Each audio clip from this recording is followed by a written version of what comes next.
Throughout completing this assessment, I worked collaboratively with my peers Maddie and Nick to create a lesson plan that was sequential and succinct, teaching basic writing skills as outlined in The Writing Revolution by Judith Hochman and Natalie Wexler.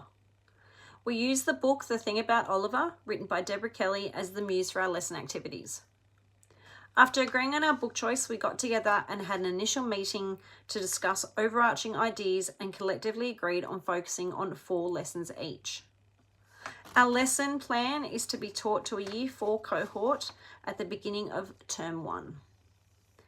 To establish prior learning, we referred to the Year 3 pacing guide in The Writing Revolution, and then we followed the Year 4 pacing guide to plan our lesson sequence.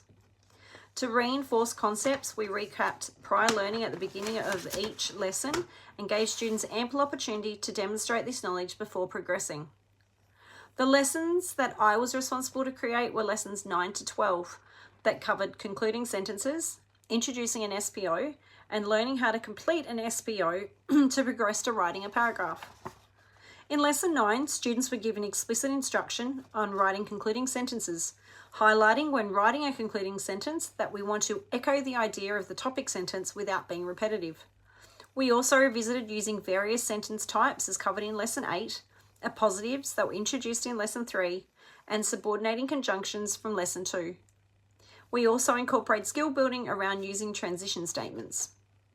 Using all the previous mentioned skills, in Lesson 10 we progressed to learning about paragraphs, which segued perfectly into introducing the single paragraph outline, or better known as the SPO, and explicitly revisited the various components.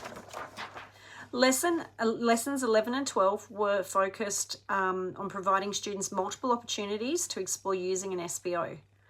To reinforce learning, students were first heavily scaffolded in populating each part of the SPO and then gradually were asked to complete one independently. We also incorporated a reverse strategy and provided the students with a completed paragraph that they had to deconstruct to complete an SPO. This kind of flexible thinking reinforces student learning. Differentiation for these lessons varied with strategies provided to both scaffold and extend students as noticed and required. Activities throughout the lessons were used as formative assessment to gauge students' understanding and monitor progress. Students require a strong foundation in concepts covered in our lesson sequence before moving on to more complex tasks such as writing multiple paragraphs. After the lessons were created, we then collectively created our assessment schedule and our rubric based on the topics we covered in our lesson plan. Thank you.